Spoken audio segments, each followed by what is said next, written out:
दोस्तों फिर से आप सभी को एक बार राम राम। ये देखिए भारत का संविधान साथियों, प्रथम प्रश्न पत्र जीके का भंडारा और उसमें हम लोग पढ़ रहे भारत का संविधान साथियों। भारत के संविधान में हम पिछले साथियों जो बात की, पिछले में हमने 1909 के और 1919 के अधिनियम की बात की। अंत में हम आ गए थे 1935 का अधिनियम। ये सुपरफास्ट है, बहुत कम समय में आपको अच्छे अंक दिलवाने का मैं प्रयास कर रहा हूं। आप लोगों का रिवीजन है साथियों, और सुपरफास्ट सीरीज है, ध्यान रखना आप लोग।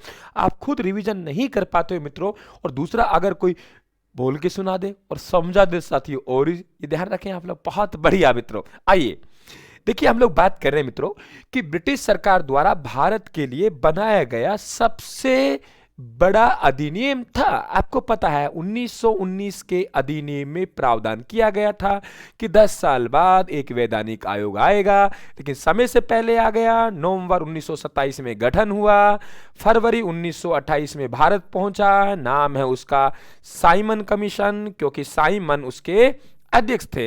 ये 7 सदस्यीय से आयोग था साथियों, पहुंच गया। भारत वालों ने विरोध किया क्योंकि एक ही भारतीय नहीं था। हमने इसको गोरों का आयोग कहा, श्वेत आयोग कहा, नहीं माना साथियों।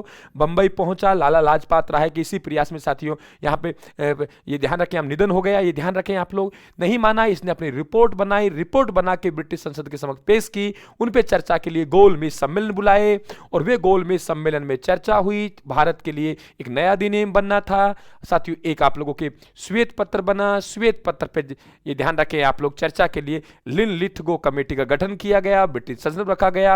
अगस्त 1935 में एक अधिनियम बना, ये ध्यान रखें, जो कि प्रस्तावना रहित अधिनियम था, क्योंकि 1919 के अधिनियम में की प्रस्तावना को स्वीकार किया गया था। ठीक है, 1919 के अधिनियम की प्रस्तावना को स्वीकार किया गया, प्रस्तावना रहित अधिनियम। लेकिन सबसे बड़ा अधिनियम साथियों 1935 का अधिनियम, 321 अनुच्छेद, 14 भाग, 10 अनुसूची हैं, और सबसे बड़ा अधिनियम था।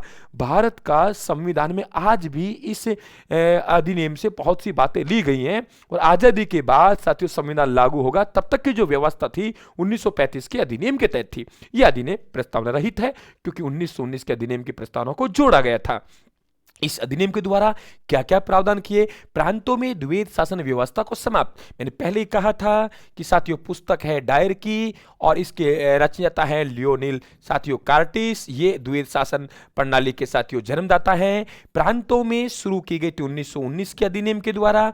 1935 में द्वैध शासन को प्रांतों में समाप्त कर दिया गया, और केंद्र में इसे लागू किया गया। तो केंद्र में द्वैध शासन व्यवस्था 1935, प्रांतों में द्वैध शासन व्यवस्था 1919। प्रांतों में 1919 और केंद्र में 1935। एकदम क्लियर साथियों। ये फेल हो गई तो उसकी जांच के लिए अलेक्जेंडर मूडी मून की अध्यक्षता में एक कमेटी का गठन किया गया। और क्या किया? केंद्र और प्रांतों में शक्तियों का विभाजन साथियों, कि जो हमारे आज हम लोग संघ सूची हम पढ़ते हैं, राज्य सूची पढ़ते हैं, हम समवर्ती सूची पढ़ते हैं। क्या कहा मैंने? संघ सूची पढ़ते हैं हम लोग, राज्य सूची पढ़ते हैं, और मित्रों हम लोग क्या पढ़ते हैं? समवर्ती सूची पढ़ते हैं। ये सूचियां जो हमारे सामने निकल के आई हैं, ये 1935 के अधिनियम से निकल के आई हैं साथियों। वे विषय जिन पर केंद्र सरकार कानून बनाए उन्हें हम लोग संघ सूची कहते हैं। उस समय 59 विषय थे आप लोगों के। जो इनमें राज्य सरकार कानून बनाए, प्रांत कानून बनाए, उन्हें प्रांतीय सूची कहा। 54 विषय थे। और जो समवर्ती सूची साथियों कि ये दोनों मिलकर कानून बनाए, उसे 36 विषय उसमें रखे गए थे। और जो इनमें नहीं आए उन्हें हम कहते हैं अवशिष्ट विषय। आज भी हमारे साथियों 3 ये सूचियां हैं और इनमें शामिल नहीं है, उन्हें अवशिष्ट विषय कहते हैं। माना कि ऐसा है इनमें गिनती नहीं है, कोई अलग विषय रह गया, छूट गए, उन्हें अवशिष्ट विषय कहते हैं। और ध्यान रखना, ये अवशिष्ट विषय आज संसद के पास है।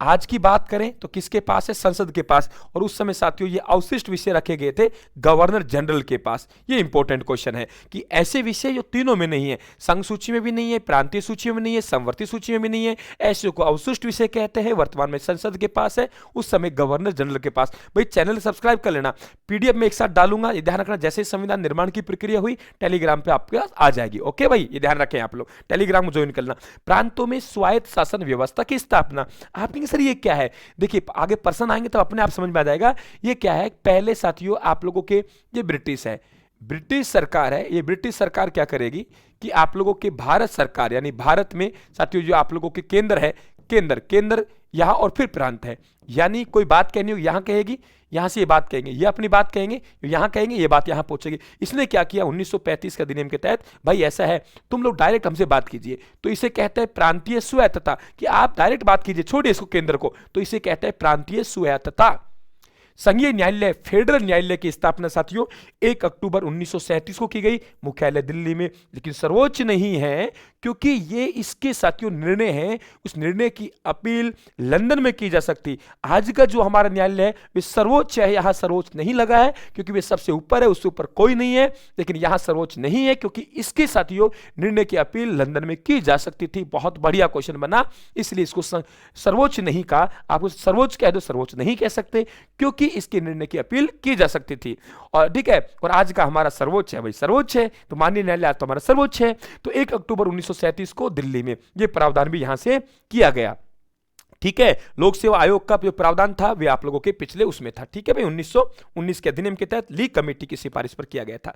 प्रथम मुख्य न्यायाधीश सर मॉरिस गवेयर थे। ठीक है, वहां एलिजा इम्पे थे, यहां साथियों आप लोगों के सर मॉरिस गवेयर ये पहले आप लोगों के मुख्य न्यायाधीश हैं। 6 अन्य न्यायाधीश जिनमें 2 भारतीय थे, जस्टिस एम.आर. जेकब और जस्टिस एम.एस. सुल्तान। तो प्रथम मुख्य न्यायाधीश हमारे सर मॉरिस गवेयर है। ठीक है, ध्यान रखें, अन्य न्यायाधीशों में 2 भारतीय थे, जस्टिस एम.आर. जेकब और जस्टिस एम.आर. सुल्तान। वर्मा को भारत से अलग किया, भारत से अलग था, लेकिन साथियों ये अंग्रेज जो लोग थे वे आपके कानून बनाते हुए भारत पे भी लागू, वर्मा पे भी लागू, वैसे अलग था तो वर्मा पे भी लागू। तो ध्यान रखना, अब की बार कहा ठीक है तुम्हारे लिए अलग, तुम्हारे लिए अलग। उड़ीसा और सिंध प्रांत नए प्रांत नहीं, ये पहले ज्वाइंट में थे, इन्हें साथियों अलग अलग किया गया, ये भी इस अधिनियम के द्वारा किया गया। तो वर्मा को भारत से अलग किया गया, तो ये प्रशासनिक ध्यान रखें आप लोग, वे जो कानून उनकी नजर में एक था वैसे वर्मा अलग था इस स्थिति में। ब्रिटिश सरकार द्वारा भारत में संघीय सरकार की स्थापना का प्रस्ताव किस अधिनियम के द्वारा रखा गया? मित्रों 1935 के अधिनियम के द्वारा एक बात कही गई कि ऐसे कीजिए आप लोग कि हम ऐसे करेंगे कि आप लोगों के संघीय सरकार यानी अखिल भारतीय संघ, क्या कहा? अखिल भारतीय संघ की स्थापना करते हैं। हमने कहा बहुत अच्छी बात है, स्वागत है, आप क्या करेंगे, किस किस को मिलाएंगे? बोले ऐसा है, प्रांतों को मिला देंगे। बोले ठीक है। इसके बाद हम चीफ कमिश्नरी क्षेत्र, संघ शासित क्षेत्रों को मिला देंगे और हम कहेंगे देशी रियासतों को मिला देंगे। देशी रियासत, चीफ कमिश्नरी क्षेत्र और प्रांतों को मिला के फिर हम अखिल भारतीय संघ बनाएंगे। देशी रियासत में मना किया, हम तो नहीं मिलेंगे, इसलिए साथियों ये अखिल भारतीय आप लोगों के संघ आप लोगों के अस्तित्व में नहीं आया, अखिल भारतीय संघ अस्तित्व में नहीं आया। ध्यान रखें आप लोग, बहुत बढ़िया क्वेश्चन पूछेगा। अखिल भारतीय संघ का यहां प्रयास किया गया, लेकिन प्रांत थे, चीफ कमिश्नरी क्षेत्र थे, देशी रियासत, इन सबसे मिलकर बनना था, लेकिन मित्रों देशी रियासतों ने इसका विरोध किया, इस कारण से नहीं बना। ओके, आगे बात करते हैं कि भारत संघ अस्तित्व में क्यों नहीं आया। ये देखिए क्या पूछा गया, भारत संघ अस्तित्व में क्यों नहीं आया, क्या वजह थी? तो आप कहेंगे क्योंकि देशी रियासत संघ में शामिल नहीं हुई थी। क्या कहा गया है? क्योंकि देशी रियासत संघ में शामिल नहीं हुई थी, राजाओं ने मना कर दिया। और ध्यान रखें साथियों, क्योंकि इनको स्वेच्छा पर निर्भर रखा गया कि आप पे कोई दबाव नहीं है। आपको पता है भारत विभाजन किया तो भारत पाकिस्तान का विभाजन किया माउंटबेटन ने। साथियों माउंटबेटन योजना के तहत ब्रिटिश भारत का विभाजन हुआ। ठीक है भाई, तू पाकिस्तान में, ये इलाका भारत में। देशी रियासतों का कोई विभाजन नहीं हुआ। भारतीय स्वतंत्रता अधिनियम 1947 धारा 8 ही कहती है देशी रियासतें स्वतंत्र है। आप चाहे तो भारत में जाए, आप चाहे पाकिस्तान में जाए, आप चाहे तो अपना स्वतंत्र अस्तित्व बनाए रख सकते हैं। बहुत बढ़िया बात है साथियों। अखिल भारतीय संघ का निर्माण होना था, बात कर रहे थे कि अखिल भारतीय संघ का निर्माण किन किन से होना था, तो आप लोग कहेंगे 11 ब्रिटिश प्रांत, 6 कमिश्नरी क्षेत्र, उस समय 4 थे, संविधान निर्माण के समय 4 थे साथियों, ध्यान रखना। अजमेर, मेरवाड़ा, दिल्ली, कुर्ग और बलूचिस्तान। कुर्ग कर्नाटक में, बलूचिस्तान पाकिस्तान में चले गए। कहीं तुम लोग कहीं सर 6 वहां 4 कैसे पढ़ा रहे हो? ध्यान रखना आप लोग। देशी रियासतों का मिलना उनकी स्वेच्छा पर छोड़ा गया और उन्होंने कहा हम तो नहीं मिलेंगे, इसलिए अखिल भारतीय संघ अस्तित्व में नहीं आया। 1935 के अधिनियम के तहत प्रांतीय स्वायत्तता लागू की गई। आप कहेंगे 1 अप्रैल 1937 को। कब लागू की गई? 1 अप्रैल 1937 को। प्रांतीय स्वायत्तता क्या थी कि भाई पहले ये आपके ब्रिटिश है, ब्रिटिश है साथियों, ब्रिटिश संसद ये कोई बात केंद्र से कहेगी और केंद्र प्रांतों से कहेगा। अब की बार कहा नहीं, झंझट खत्म, केंद्र को हटाओ, तुम लोग बात सीधी करना, क्योंकि तुम प्रांतीय स्वायत्तता है, तुम केंद्र का अधीन नहीं है, अब डायरेक्ट हमारे अधीन है, हमसे बात कीजिए, छोड़िए यार केंद्र को बीच में लपड़ा। तो इसे कहते हैं प्रांतीय स्वायत्तता। तो ये भी 1935 के अधिनियम के तहत 1 अप्रैल 1937 को लागू की गई। ठीक है भाई, अगली बात करते हैं। किस अधिनियम के द्वारा भारत, अब क्वेश्चन बने, किस अधिनियम के द्वारा भारत परिषद का अंत किया गया? तो आप कहेंगे 1935 का अधिनियम। किस अधिनियम के द्वारा भारत परिषद का अंत किया गया? आप कहेंगे 1935 का अधिनियम। 1937 के चुनाव में कांग्रेस का चुनाव चिन्ह क्या था? पीला बक्सा। मित्रों 11 प्रांतों में लगभग चुनाव होंगे, चुनाव में कांग्रेस विजय प्राप्त करेगी, 8 प्रांतों में सरकार बनाएगी, 5 या 6 में स्वतंत्र रूप से साथियों बहुमत प्राप्त किया। ये ध्यान रखें आप लोग, 1937 के चुनाव में कांग्रेस का चुनाव चिन्ह क्या था? पीला बक्सा। ठीक है, क्या था? पीला बक्सा। 1937 के चुनाव में कांग्रेस के कितने प्रांतों ने अपनी सरकार बनाई? कांग्रेस ने कितने प्रांतों में, नहीं कितने प्रांतों में अपनी सरकार बनाई? 8। ये ध्यान रखें आप लोग। ठीक है, और मुस्लिम लीग की यहां हार हुई, मुस्लिम लीग से जिरा नहीं पा रहे, मुस्लिम लीग पचा नहीं पा रहे। और 1937 के चुनाव में जो प्रांतों में चुनाव हुए साथियों, तो उनमें सबसे ज्यादा मुस्लिम लीग ने अगर कहीं सीट प्राप्त की तो वे की थी बंगाल में। कितनी? 40। 1937 के चुनाव में वह प्रांत कौन कौन से थे जहां कांग्रेस ने पूर्ण बहुमत प्राप्त किया? पूर्ण, अरे भाई मद्रास, मध्य, अरे संयुक्त की बात मत कर यार, बिहार से उड़ के बंबई जा। तो मद्रास मध्य क्या करता है? संयुक्त नहीं रहेंगे हम लोग, तो बिहार से उड़ के बंबई जा। तो इन प्रांतों में साथियों कांग्रेस ने पूर्ण बहुमत प्राप्त किया, लेकिन सरकार 8 में बनाई। ध्यान रखें आप लोग, मद्रास मध्य संयुक्त की बात मत कर यार। ठीक है, मद्रास मध्य संयुक्त की बात मत कर यार, बिहार से उड़ के तो बंबई में जा, छोड़े वहां की बात। तो हम कह रहे हैं मद्रास, मध्य प्रांत, संयुक्त प्रांत, बिहार, उड़ीसा, बंबई। संयुक्त प्रांत जिसे वर्तमान में उत्तर प्रदेश कहते हैं, में 1937 के चुनाव में किसके नेतृत्व में सरकार बनी? जीबी पंत के नेतृत्व में, क्योंकि बड़ा प्रांत था, हम संयुक्त प्रांत कहते हैं। संविधान सभा में सर्वाधिक मेंबर यहां से थे, सबसे बड़ा प्रांत था। आज भी साथियों, चाहे लोकसभा हो, चाहे राज्यसभा हो, चाहे विधानसभा हो, चाहे विधान परिषद, सर्वाधिक संख्या उत्तर प्रदेश की, क्योंकि जनसंख्या ज्यादा है, उत्तर प्रदेश की क्योंकि जनसंख्या ज्यादा है। तो यहां सरकार बनेगी जीबी पंत के नेतृत्व में। संयुक्त प्रांत जिसे वर्तमान में उत्तर प्रदेश कहते हैं, में 1937 के चुनाव में किसके नेतृत्व में सरकार बनी? आप कहेंगे जीबी पंत के नेतृत्व में। बढ़िया क्वेश्चन बनेगा साथियों, आपको कुछ नहीं छोड़ रहा, मुझे लग रहा है जहां से सवाल बनेगा उन सभी सवालों को यहां सम्मिलित करते हुए आगे बढ़ रहा हूं। आपके घंटों की क्लास को मात्र 10-15 मिनट में लेकर आ रहा हूं साथियों। अब आपको पढ़ना है, आगे आपको बढ़ना है। अब आप किस तरीके से मैनेज करते हैं साथियों, चैनल को सब्सक्राइब कर लेना। वाकई बता रहा हूं आप लोगों को, मैं ये नहीं कह रहे कि बड़ाई कर रहे हो, उससे आजकल बड़ाई कर लेनी चाहिए, लेकिन वाकई बता रहा हूं आप लोगों को, ये चैनल बहुत काम का बनेगा आपके लिए साथियों। पक्का आपसे वादा है मेरा, बस मां सरस्वती का आशीर्वाद चाहिए, आपकी साथियों दुहाई चाहिए। देखिए कि मुस्लिम लीग द्वारा डॉक्टर भीमराव अंबेडकर के सहयोग से मुक्ति दिवस मनाया गया था, क्योंकि साथियों मुस्लिम लीग ने क्या दे दिया? इसका बहिष्कार किया कि साहब ठीक है, इस्तीफा दे दिया, ठीक है, हम सरकार में क्यों रहे? क्योंकि हम तो हार गए, हमें बहुमत मिला नहीं। 11 प्रांतों में से 8 में कांग्रेस, अरे भाई मर गए यार। ठीक है, हम तो मुक्ति दिवस बनाते हैं। तो डॉक्टर भीमराव अंबेडकर के साथ मिलकर 22 दिसंबर 1939 को मुस्लिम लीग ने मुक्ति दिवस मनाया था। अब साथियों, किसने कहा कि 1935 के अधिनियम को अनेक ब्रेकों वाले इंजन रहित गाड़ी है? कि इंजन नहीं है, ब्रेक बहुत दिए गए हैं भाई उसमें, लेकिन प्रस्तावने नहीं है। अरे मेरा बाबू, इंजन ही नहीं है। तो क्या कहा है कि किसने 1935 के अधिनियम को अनेक ब्रेकों वाली इंजन रहित गाड़ी कहा है? किसने 1935 का अधिनियम को अनेक ब्रेकों वाली इंजन रहित गाड़ी कहा है? तो पंडित जवाहरलाल नेहरू ने। गुलामी का अधिकार पत्र कहा है, ये भी ध्यान रखें आप लोग। बहुत बढ़िया आपका क्वेश्चन पूछा जाएगा कि ये तो एक ऐसी गाड़ी है यार जिसमें इंजन ही नहीं है साथियों। बहुत बढ़िया प्रश्न। देखिए, वायसराय लॉर्ड लिथगो के द्वारा अगस्त प्रस्ताव प्रस्तुत किया गया साथियों। ये वे है जहां कहीं न कहीं अनौपचारिक रूप से पहली बार ये बात को स्वीकार कर रहे हैं। कौन? अंग्रेज लोग। ठीक है यार, मान लेंगे, आपका संविधान आपकी इच्छा के अनुसार होगा, कोई दिक्कत नहीं है।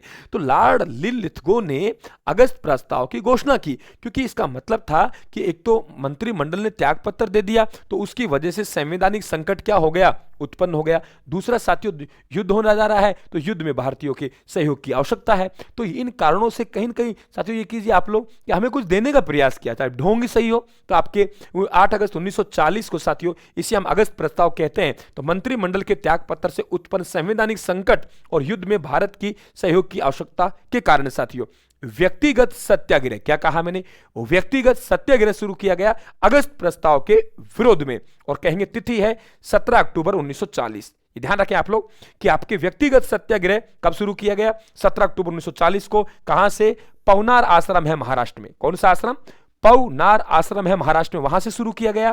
प्रथम सत्याग्रही कौन थे, आचार्य विनोबा भावे थे, और दूसरे सत्याग्रही जवाहरलाल नेहरू थे साथियों, और महात्मा गांधी जी के उनके उसमें किया गया था।